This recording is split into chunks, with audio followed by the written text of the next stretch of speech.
Everyone, this is Mohnish Kanulia. मैं एक बहुत ही इम्पॉर्टेंट पॉइंट पे आप सबका ध्यान ले जाना चाहता हूँ। जैसे लॉकडाउन के बाद स्टूडेंट्स ऑनलाइन पढ़ रहे हैं, ठीक है, बहुत अच्छी बात है। पेरेंट्स एक इशू यह उठा रहे हैं कि हमारे बच्चे जितना हम लॉकडाउन में मोबाइल लेकर के पढ़ेंगे तो उनकी आंखें खराब हो जाएगी, उनका ये इशू हो जाएगा, बहुत से इशू बच्चों को हो सकते हैं, ऐसा बहुत से पेरेंट्स बोल रहे हैं। पर माय फ्रेंड्स, आप एक बहुत बड़ी समस्या बच्चों के लिए क्रिएट कर रहे हैं। वो किस तरीके से? फॉर एग्जाम्पल, अगर स्टूडेंट कोई भी है, वो स्कूल जाता है तो एटलीस्ट 6 आवर्स तक वो स्कूल में रह करके वो पढ़ाई करता है। उसका दिमाग 6 घंटे तक किसी ना किसी तरीके से स्पोर्ट्स में, डांस में, म्यूजिक में, पढ़ाई में चलता है। सवाल जवाब करता है टीचर से, तब उसका दिमाग चलता है। हर तरीके से दिमाग चलता है 6 आवर्स तक, और 6 घंटे तक उसका दिमाग यूज होता है अच्छे से। लेकिन लॉकडाउन के बाद आप थोड़ा सा अंदाजा लगाइए, क्या उसका दिमाग यूज हो पा रहा है 6 आवर्स तक? सोचिए थोड़ा, क्या 6 घंटे तक जिस तरीके से स्कूल में वो माइंड अपना यूज कर रहा था, क्या उस तरीके से माइंड यूज कर पा रहा है? ऑनलाइन स्टडीज या सेल्फ स्टडीज ही एक माध्यम है जिसके माध्यम से स्टूडेंट अपना माइंड को यूज कर सकता है। उसे एटलीस्ट 5 to 6 आवर्स उसे अपना माइंड लगाना ही पड़ेगा कहीं ना कहीं। अगर नहीं लगाता है तो माइंड उसका जो शार्प है वो शार्प नहीं रहेगा।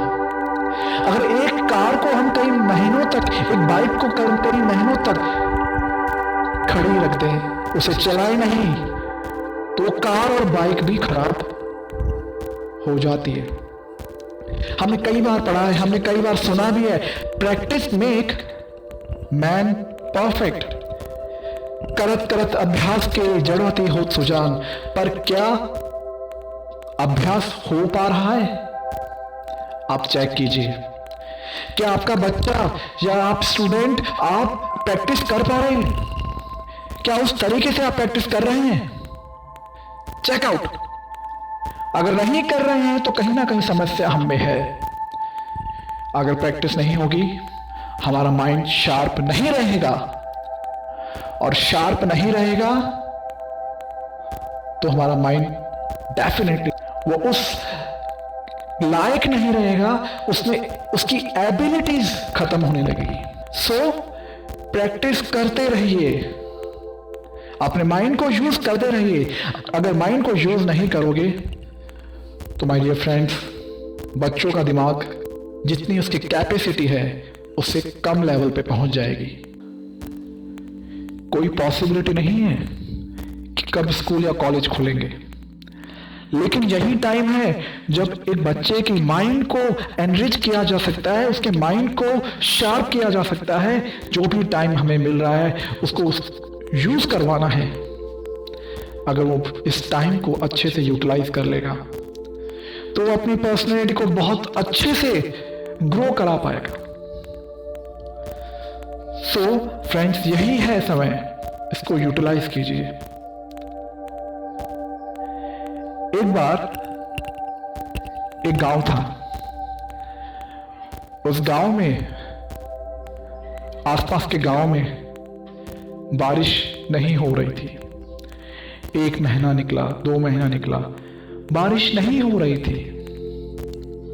पर वो बारिश नहीं होने की वजह से मैक्सिमम किसानों ने क्या किया, अपने हल या जो जो इंस्ट्रूमेंट जिससे खेती करते हैं वो सब उठा करके रख दिए, क्योंकि बारिश नहीं हो रही है। 6 महीने, साल, 2 साल बारिश नहीं हुई। लेकिन मैक्सिमम किसानों ने, ज्यादातर किसानों ने उठा करके अपने सारे इंस्ट्रूमेंट्स रख दिए। पर एक किसान ऐसा था, वो इंतजार करता था, वो हल चलाता था, चाहे बारिश हो या ना हो। वो अपने हल को शार्प रखता था, वो अपने जितने भी टूल्स खेती में काम में आते हैं उनको लगातार काम में लेता था। पर बारिश नहीं हो रही थी। सब लोगों ने आस छोड़ दी, पर एक इंसान, एक किसान, उसने आस नहीं छोड़ी। वो लगातार हल चलाता था अपने खेत में, लगातार वो सारी प्रक्रिया करता था अपने खेत को बोने के लिए। वो मेहनत करता था। वाकई में जिस दिन बारिश के आसार बने और जिस दिन वाकई में कुछ साल बाद बारिश हुई, तो सबके सब किसान, जिन लोगों ने हल चलाना छोड़ दिया था, वो लोग कुछ नहीं कर पाए। लेकिन वो एक ऐसा किसान जो लगातार प्रैक्टिस कर रहा था, लगातार हल चला रहा था, बारिश होने से उसने खेती चालू कर दी, बीज बोना शुरू कर दिया। जबकि और किसान, जब फुर्सत के समय था, वो सब के सब लोग आराम कर रहे थे। उन सब लोगों ने अपने हल, अपने टूल्स, अपने इंस्ट्रूमेंट सब उठा करके रख दिए थे। लेकिन वो किसान मेहनत करता रहा, लगातार हल चलाता रहा, अपनी जमीन को लगातार वो उपजाऊ बनाता रहा। और जब बारिश हुई, तब बारिश का वो भरपूर फायदा ले पाया। सबसे ज्यादा फायदा उसी को हुआ, क्योंकि फुर्सत के समय में वो अपने टूल्स, अपने हल को, अपने साधनों को शार्प करता रहा, उनकी देखरेख करता रहा। इस कहानी से मैं यही समझाना चाह रहा हूं, अभी फुर्सत का समय है, और अभी फुर्सत के समय में हम हमारे माइंड को, हमारे दिमाग को शार्प नहीं रखेंगे, तो जब सही समय आएगा उसे इस्तेमाल करने का, तब हम उसका प्रयोग नहीं कर पाएंगे, भरपूर तरीके से नहीं कर पाएंगे। लेकिन वो उस किसान की तरह जो स्टूडेंट है, वो अपने टूल्स शार्प रखेंगे, वो स्टूडेंट अपना माइंड शार्प रखेंगे, वो उस किसान की तरह भरपूर फायदा ले पाएंगे। तो मैं यही समझाना चाह रहा हूं, यही समय है, अपने दिमाग को भरपूर और सही जगह लगाइए, उसको शार्प रखिए, नियमित पढ़ाई कीजिए, नियमित रीडिंग कीजिए, रुकना नहीं है,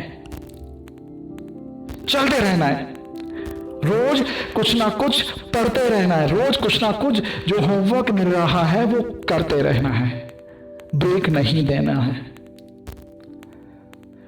क्योंकि जहां ब्रेक आया वो हमारे दिमाग को हार्म करेगा। तो अब रुकना नहीं है, बस माइंड को शार्प करते रहना है, लगातार चलते रहना है, because we all are unstoppable.